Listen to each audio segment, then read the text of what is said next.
it's great to be here. I just love coming to the great state of Michigan. Here, the roads are just the right shape, and the trees are just the right size, and the bars are full of people that are just the right drunk. I am here tonight to talk to you about my candidacy for the Vice Presidency of the United States of America. I know exactly what you're thinking. Can a conservative woman have the cajones needed to take on the Democratic Party? Thank you. Well, not only do I have the cajones needed, but I have proven my chutzpah by tirelessly working to get my name on the primary ballot. But the liberal media would have people believe that a candidate for vice president cannot run without the endorsement of a presidential nominee. That is why I'm asking for each and every one of you who will be 21 years or older to vote for me come November the 1st. Now, what will I do as Vice President of the United States of America? Well, I can't really answer that question until somebody answers for me what exactly the Vice President of the United States of America does every day. You see, I don't pretend to understand how that establishment inside baseball stuff works, and I don't really want to know how it works. But the Lord said, wives, be submissive to your husbands. So when my husband Conrad said it was time to run for Vice President of the United States of America, I had no other choice.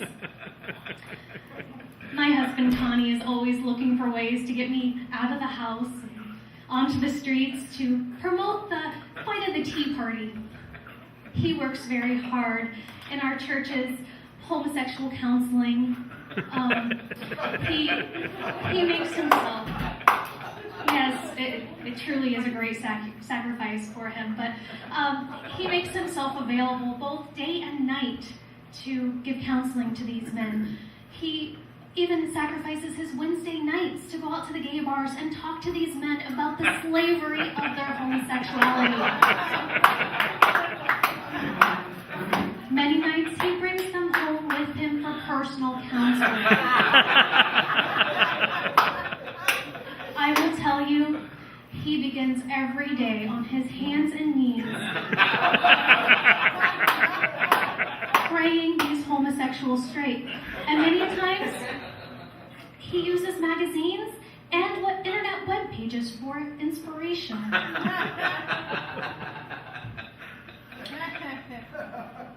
Now, folks, I cannot understate the fight that we have going against the homosexuals. You see, we live in a very strange time where a judge will say to a small child, you can't say the Pledge of Allegiance, but you should learn about homosexuality and you should try it.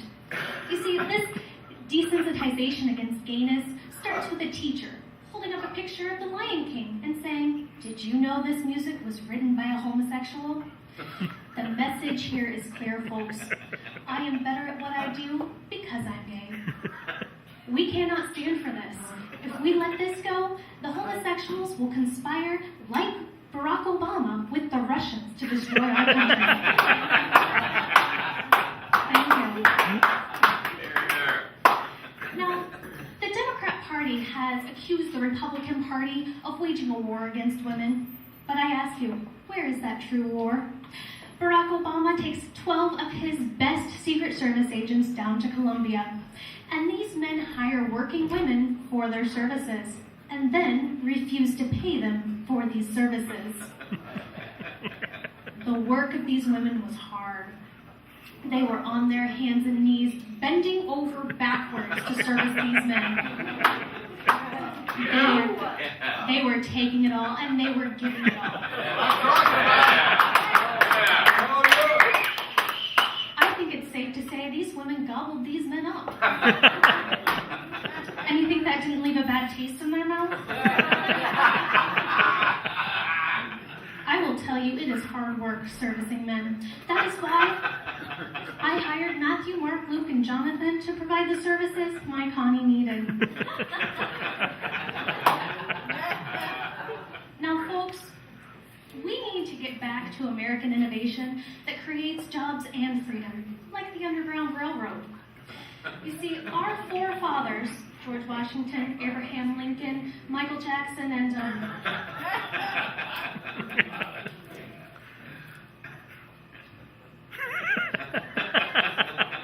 I lost it. Oops. But these forefathers created a plan where we would dig underground tunnels to bring the former slaves home to freedom on trains. This was true American innovation, folks. We were just in our infancy, and we created a train system that went all the way from the South, all the way to Uncle Tom's Cabin, Ohio. This is the kind of innovation we need to fight for. We need to fight to bring the Underground Railroad back. I mean, the tunnels are already there. Come on. Now, I have to say, I think that Mitt Romney will make a great, well, he'll make a fine president. And, well, he's going to be the nominee. But anyone would be better than Obama.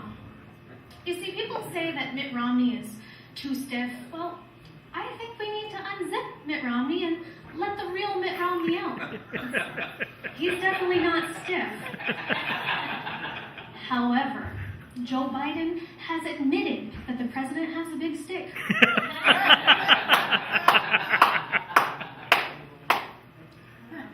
I am confident that with the leadership and the backing of the American people, President Obama will turn this country around. I'm sorry, I meant Mitt Romney. Mitt Romney will turn this country around. Because we now know that if President Obama is reelected, Ted Nugent will either be dead or in jail. Now I ask you, can we really risk losing the tireless fight that Ted Nugent has against cat scratch fever? Before I go, folks, I just want to send a message to the New York Times. If you write it, it's bullshit. Thank you, folks. It was great to be here.